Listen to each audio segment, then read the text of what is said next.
భయ్యా స్టాక్ వచ్చింది, ఎక్కడున్నా తరచూ కలిసే చోటుకు రండి అనే మెసేజ్ కాస్త 14 మందిని కటకటాల వెనక్కి నెట్టేసింది. పొదుపు ఆఫర్లు, ఫ్లాష్ డీల్స్కి పరిగెత్తినట్లు ఈ సందేశం చూసిన వారు ఎక్కడి వాళ్ళు అక్కడి నుంచి చటుక్కున బయలుదేరారు. ఒకరు ర్యాపిడో బుక్ చేసుకున్నారు, మరొకరు భార్యతో వచ్చారు, ఇంకొకరు అయితే 4 ఏళ్ల పిల్లాడితో పాటు వచ్చారు. ఇది ఏమైనా బ్రాండెడ్ దుస్తుల బంపర్ ఆఫరా? లేదండి, ఇది మామూలు మాల్ కాదు, మారిజ్వానా మాల్.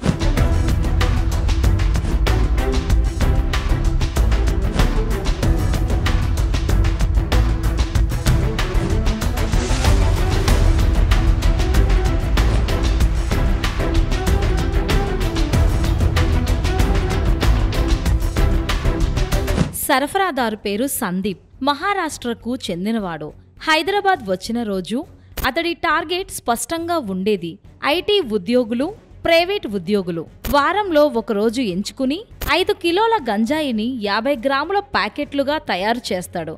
అంటే 100 ప్యాకెట్లు. ఒక్కో ప్యాకెట్ 3000 రూపాయలు. ఉదయం నుంచి సాయంత్రం వరకు సరుకు అమ్మి ఒక్కరోజే 3 లక్షలు సంపాదిస్తాడు. అతడు రైలులో వస్తాడు. నగరానికి దగ్గరయ్యేసరికి వాట్సాప్ గ్రూప్లో సందేశం పంపిస్తాడు: బాయ్ బచ్చా ఆ గయా బాయ్. అక్కడే ఫాలోవర్స్ కి అర్థం అవుతుంది గంజాయి స్టాక్ హైదరాబాద్ లోకి ఎంటర్ అయిందని. అతడు చెప్పిన ప్రదేశానికి వెళ్లి పొట్లం తీసుకుని డబ్బులు ఇచ్చేస్తారు. ఎటు నుంచి వచ్చాడు, ఎక్కడికి వెళ్ళాడు ఎవరికీ తెలియదు. అయితే ఈసారి తప్పించుకోలేకపోయాడు. ఎందుకంటే ఈగల్ టీం పూర్తి ప్రణాళికతో డెకాయ్ ఆపరేషన్ నిర్వహించి సందీప్ ను రెడ్ హ్యాండెడ్ గా పట్టుకుంది.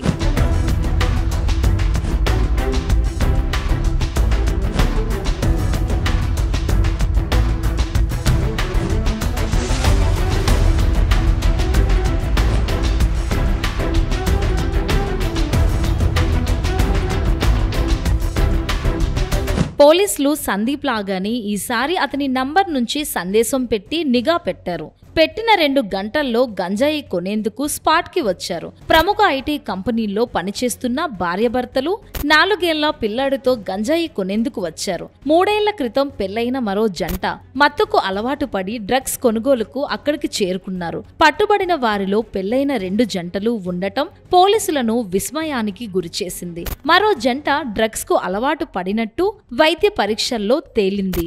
ఇలా ఒకరిద్దరు కాదు, గచ్చిబౌలి, మాదాపూర్, నానక్రామ్ గూడ పరిసర ప్రాంతాల్లో వందలాది మంది ఐటీ నిపుణులు, ప్రైవేటు ఉద్యోగులు గంజాయికి అలవాటు పడినట్టు ఈగల్ టీం గుర్తించింది.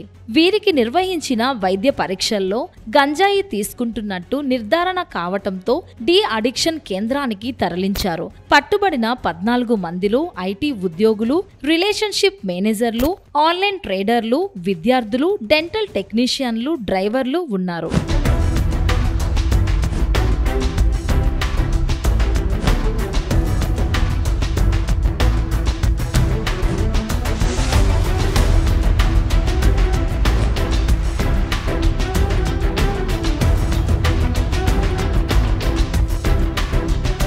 ఏ రూపంలో డ్రగ్స్ కొనుగోలు చేసినా, విక్రయించినా పసిగట్టగలమని ఎస్పీ రూపేష్ కుమార్ స్పష్టం చేశారు. మారేందుకు అవకాశం ఇచ్చినా ఇప్పటికీ అదే మార్గంలో నడిచే వారి పట్ల చట్టపరమైన చర్యలు తీసుకుంటామని హెచ్చరించారు.